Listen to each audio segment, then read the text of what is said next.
Welcome back, everybody, to me talking about good books for once. No, in all seriousness, we'll be back with Wheel of Time. I'll start Crossroads of Twilight tomorrow. I'm, well, eager to finish that thing. But since this is still the weekend, let's talk about something else that I just recently reread and feel like talking about. If you're new here, welcome. I'm Raf. I talk about books, even though I usually don't know what I talk about. If you like what I'm doing, please like, subscribe, join us on this journey through terrible books and not so terrible books and whatnot. And yeah, let's talk about one today. And we'll go back to the good old tradition of actually, greeting and cheering some of my Patreon backers. You don't have to be one, but if you want to be cheered and whatnot. And there's other stuff that you could get. Please, consider joining the Patreon. But, nothing, no obligations there, and you won't miss any videos. There's no special videos or anything like that. It's just, cool other stuff, like me knitting you a hat, for example, because our next winter will come, and since we're now, no longer using gas and oil from Russia, probably, who knows, you might want to, muffle up some. Anyway, today we're going to talk about Pavane by Keith Roberts, and I'm going to cheer my good buddy Rupert from the Discord and favorite half-orc monk player in my D&D campaign. Rupert, Jack, this one goes out to you. Cheers. Cheers.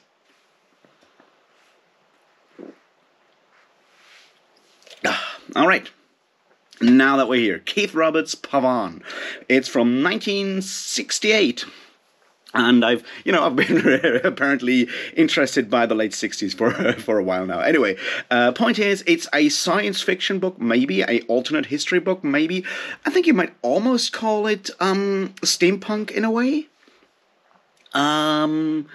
And it's something of a masterpiece, so I figured I'll talk about it. So I'll give you, as usual, the rundown, the what you might call synopsis kind of thing, and then we'll talk about some of the aspects that I think make this book great afterwards. So those of you who have not read it and plan to read it and are frightfully scared of spoilers of all sorts, get a chance to hear what it's about before we get into the spoilers. That's sort of the plan, so that's what I'll do.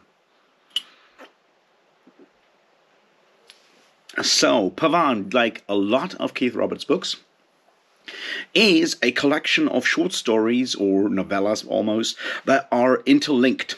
So, they share characters, a build off each other, and so forth. Which is something that, you get a lot with classic science fiction, so we'll go back into that in a second. It takes place in England in, the second half of the 20th century, but it's a different 20th century because England's ruled by the Catholic Church that has forbidden electricity and a lot of other technological progress.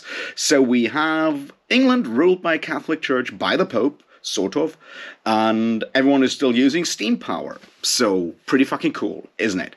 And we have 6 short stories and a coda, and, as I said, they share characters, and they deal with life in the Deep West, in Dorsetshire, mostly, and, show different aspects of that specific world,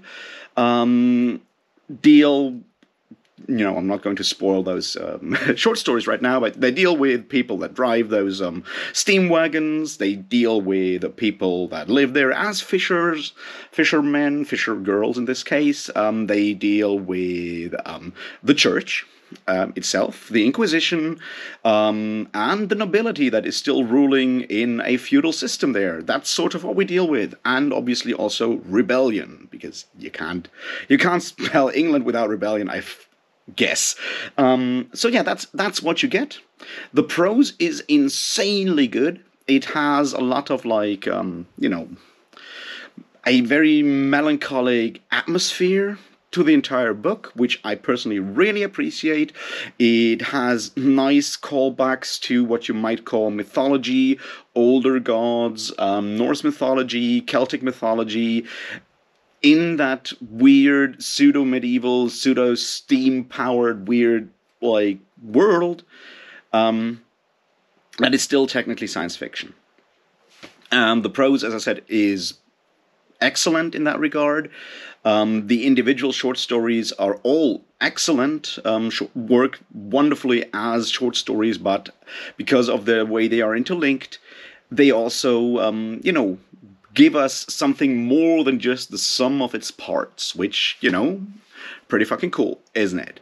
So yeah, if you like steampunk, or like a less, gothy, hooray for Victorian England kind of steam tech world building kind of thing, this might just be the one thing that you really should read.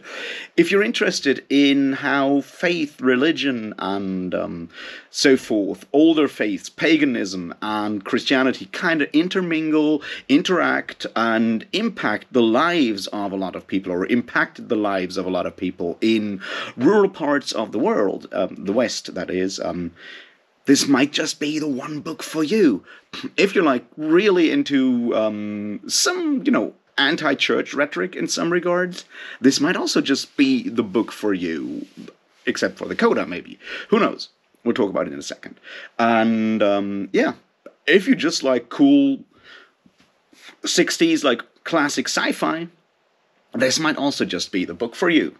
I think it's a wonderful thing that has moved me when I read it for the first time about a decade ago, and it managed to touch me just as much this time round. Also, excellent fucking characters there. They all feel insanely real with all those edges, all their sorrow and all of that. It's wonderful. Alright, so go read it. It's definitely one of those, like, 5 out of 5 weird things reads. Like, go do it. It's short also. It's like not even 300 pages, so don't worry. You can be right back and we talk about the actual details and stuff. Right?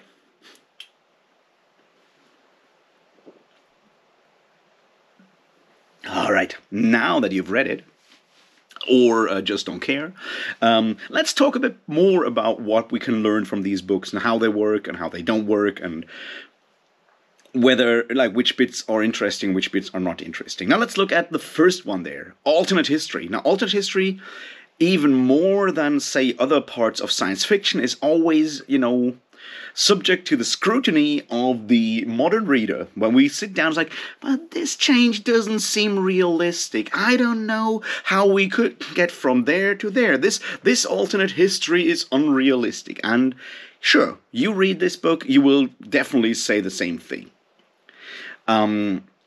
However, I don't think that's exactly the point with this book. Now, there are certainly alternate history novels, books out there, even essays and where people examine one specific event and then try to extrapolate how world history would maybe, evolve if we, kill Hitler or whatever. Don't actually, the West does not rediscover North America for like another 100 years. There's all kinds of elements, like what would happen if the Roman Empire never fell, that crap, right? And you can do that in all kinds of ways. I think there's like 2 or 3 ways to do that. One of them is to really sincerely examine history, an alternate history, and look at like how one specific event might actually change or not change history. And then it depends on like what kind of philosophy you personally have when it comes towards history. Like, are individual events, are you a believer in like the one, great man theory of history, or are you like, what, if Rome fell like 5 years later, who the fuck cares, right? That kind of thing.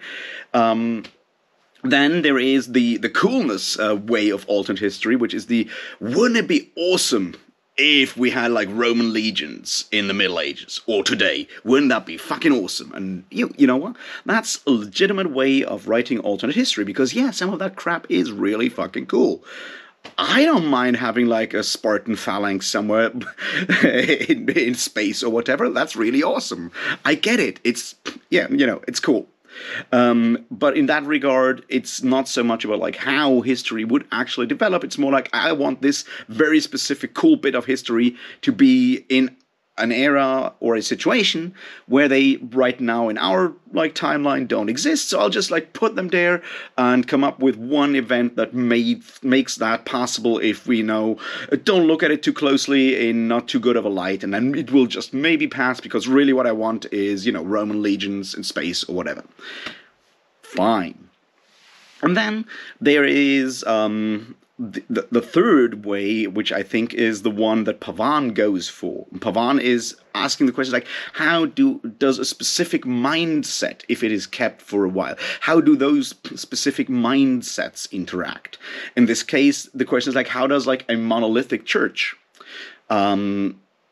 interact with like elements and movements or like a general spirit of rebelliousness or whatever, free thinking, whatever you want to call it, interact, which is what you have with this book, which starts out in like 1968, which is, you know, the 60s and the early 70s are a time of rebellion, a time of breaking free, or like groups trying to rebel and trying to break free and trying to change the way we live. Well, you know, we just spoke about Inherent Vice yesterday, so the question is like, how much did they actually achieve?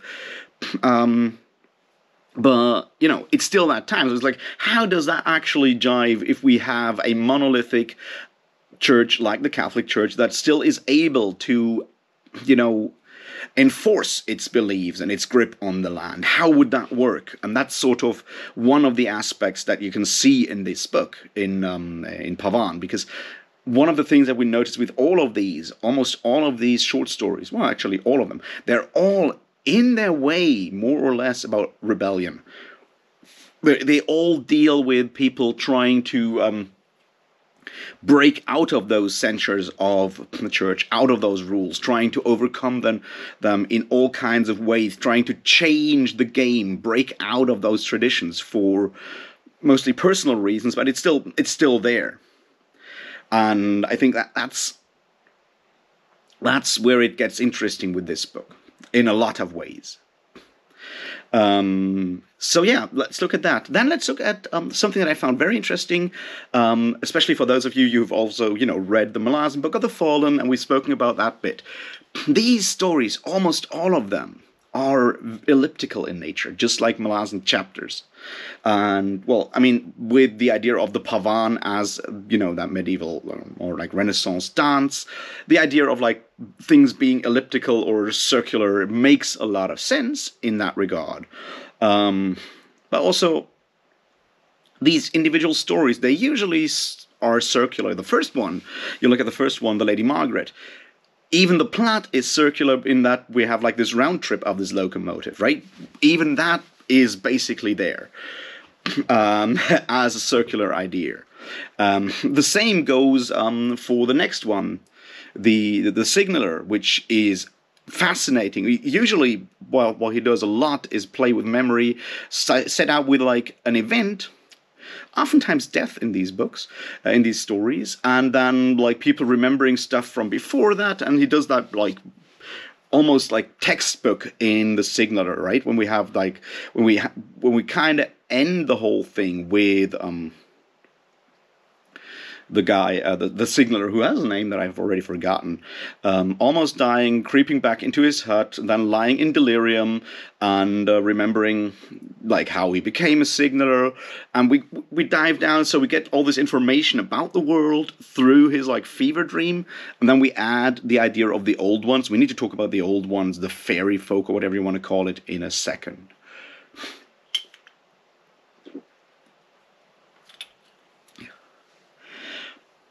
And I think that's like an important bit in like most of these stories. Like with the White Boat, it's the same thing. Our main character he travels to France and then comes back with the smugglers, and we have all these other things that happen later. But you know, a lot of these stories are about going away and returning and remaining, or maybe not remaining, the same person, but returning to your roots. And that's one of the main ideas in these stories, you know, in addition to like oftentimes rebellion or like seeing or feeling that there is something going on outside of your own like little world in a lot of ways. That there is maybe more technology out there. There are maybe the old ones, the fairy, what do you want to fair folk, or what do you want to call them? Maybe they are out there. Maybe they are real. Maybe they're not.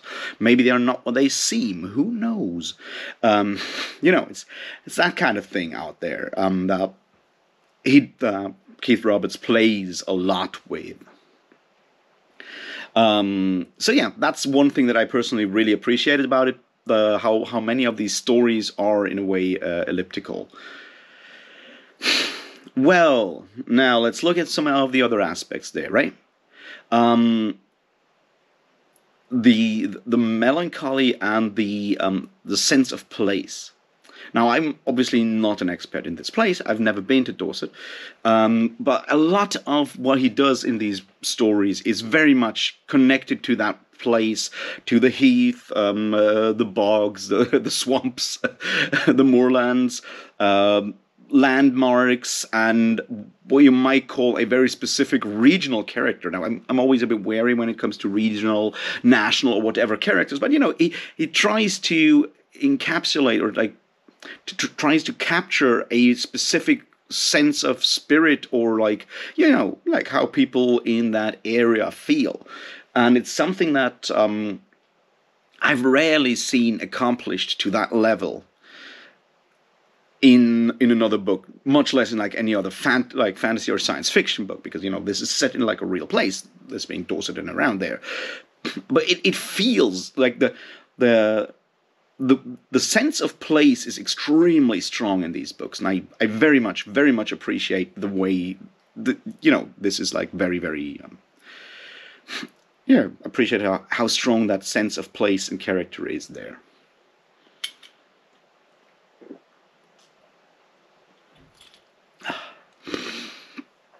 Then I think the next bit is that I personally really appreciate is the way small actions will lead to larger consequences, and he even reflects on it with the last story, Corfgate, with Lady Eleanor, and how at the end of the day all these stories, well, maybe not the Signaler one because that one seems to be mostly disconnected.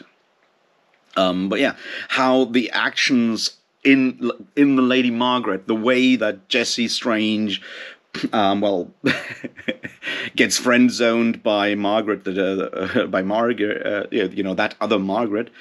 There's a lot of Margarets in these books.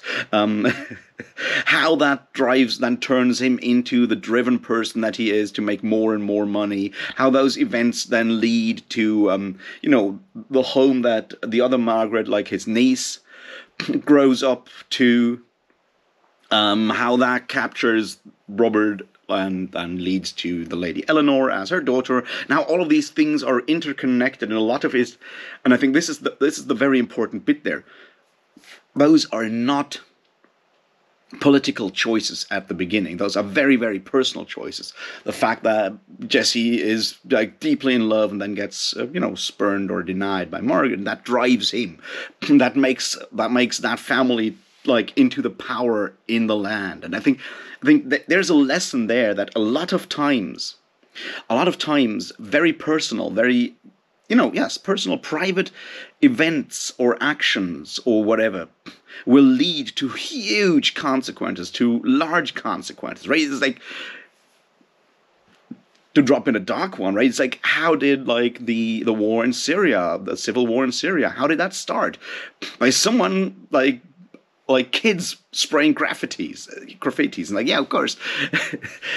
I don't think no one ever like foresees their consequences. It's important to be aware of the fact that small and even personal things change us as personalities that may then lead to all kinds of later like huge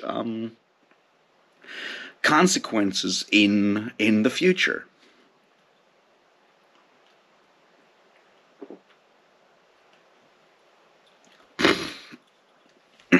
Then let's look at yes, more of these personal things. And I think one of the very important bits in here is a sense of dignity and a drive for freedom in a lot of ways that are very personal, right?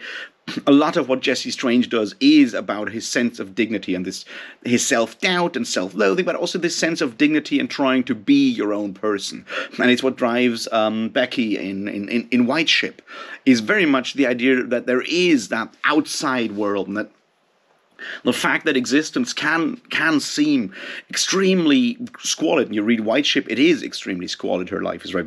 All of it seems brutally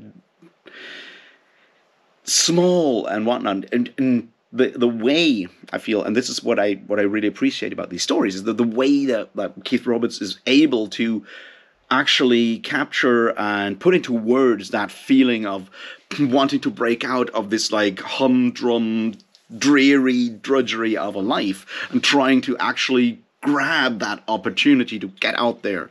And even if you fail, and in a way she fails, but also succeeds by, saving the ship in the last minute. And also, Jesse kind of fails, but also succeeds. He doesn't get Margaret, he kills his friend Colin. But at the end of the day, he still becomes who he is and makes his family's firm into the power in the land that he is at that point, right? And that they are later on.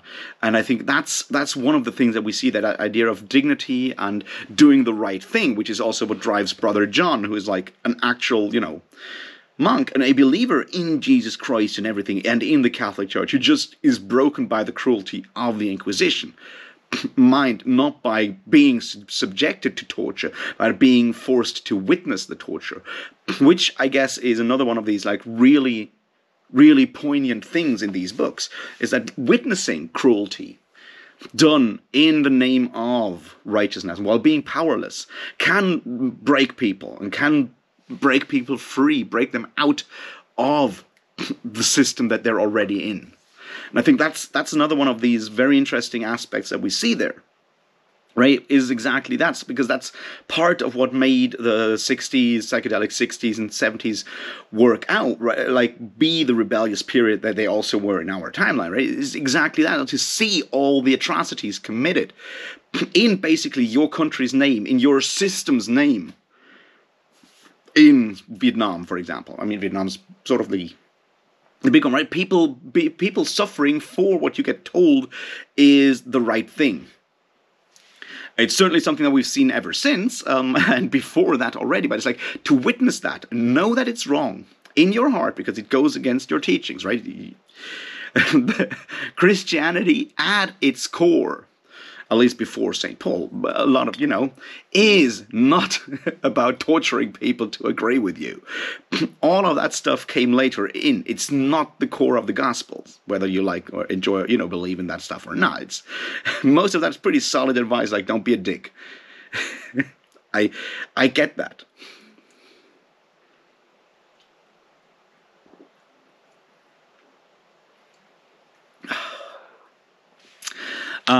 So yeah, we have all of that. Another thing that I like about it, which kind of shows that it is 60s sci-fi, is the attention to technical detail. And this is where we need to talk about the signalers and the semaphores, because I'm a huge Discworld fan, and the attention of using semaphores as a message system is obviously not something that Terry Pratchett came up with. It's also probably not something. I mean, ideas like that existed in human history. They're just we're overcome by telegraph and electricity and shit, but there are parallels there with what Terry Pratchett does and what we see happening in Pavane. And I have not double-checked, I have not checked interviews with Terry Pratchett and everything, but it feels very much like Terry Pratchett was inspired or at least influenced by the things that happen in Pavane. The sense of place, the feeling of Englishness in a way, then the attention to detail with the semaphores of how you would actually do that. Those bits and pieces, also, that belief in entrepreneurship on the one hand, and like that general mistrust towards authority that is also in this book. The small, small business person like Jesse, well, although at some point he's like sort of a monopolist, but you know what I mean, right? These things feel very Terry Pratchett in a lot of ways. And I think people that enjoy Discworld might really, really, really enjoy Pavane, even though it is a more serious book. It has a more serious tone on a lot of, all over it's a more serious story.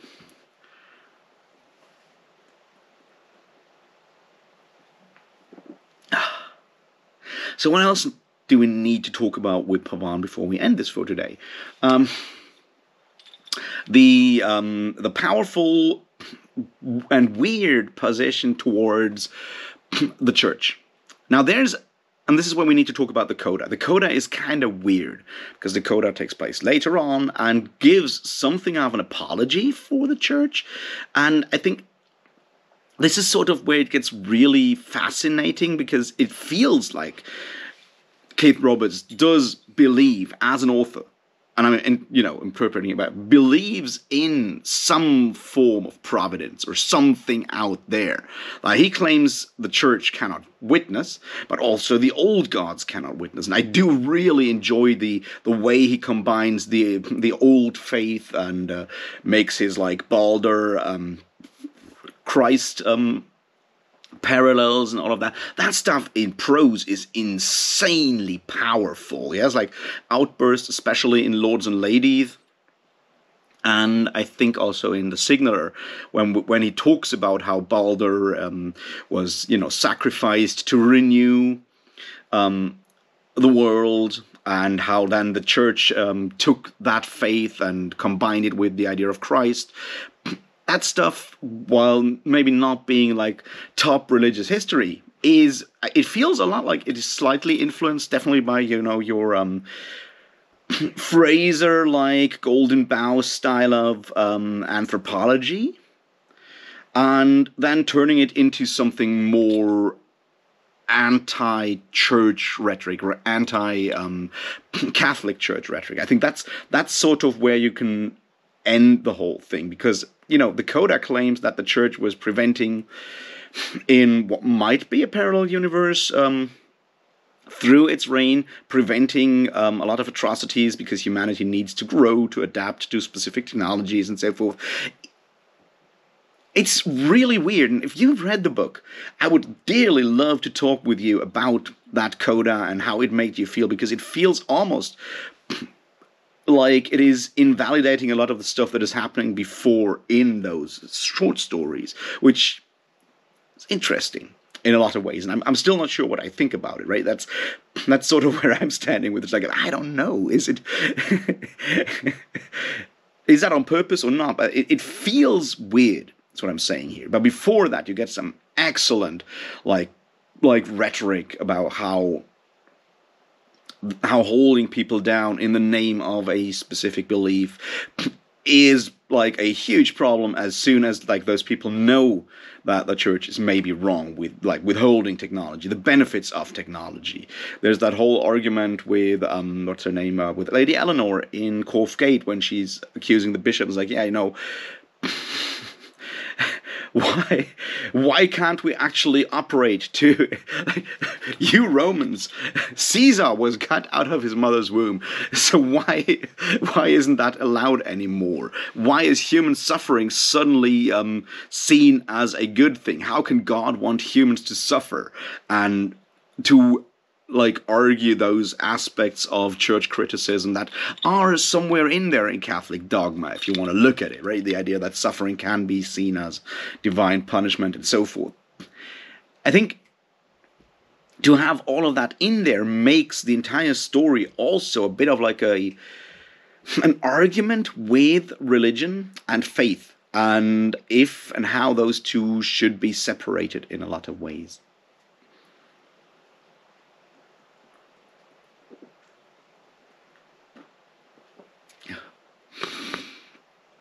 All right. Is there more to it? Well, not really. It's just a really, really good book that I really enjoy, and I wish more people would read, because it's something of a classic. I think that's sort of like the other part of it. It's like to see something that is written in the high era of science fiction and is still undeniably English, in contrast to being, most of, your Asimovs and Arthur C. Clarke's and whatnot. It feels extremely close to being like English. It still follows, however, the same elements that a lot of science fiction followed at the time, which is a collection of short stories, right? A lot of those kind of classics that we read or don't read are originally novellas or short stories. Isaac Asimov's Foundation being another perfect example of that, that were then later on changed into, or like fixed up into, a full novel once they were successful enough to actually warrant printing them as a book, because a lot of science fiction did at the time still happen in magazines where you get like one story per month or every 2 or 3 months or whatever.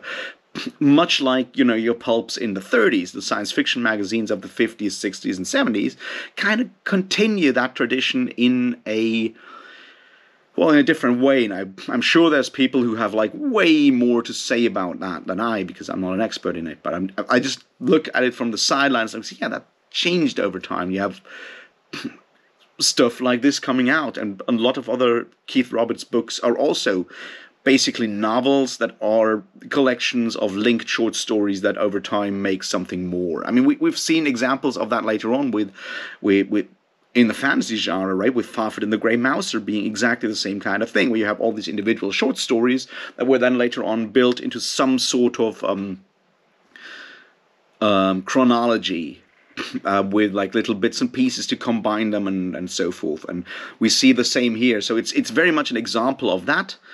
But unlike a lot of other science fiction of its time, it's neither based in space somewhere in a far future, nor takes place in America. No, the United States of America, of course, that is.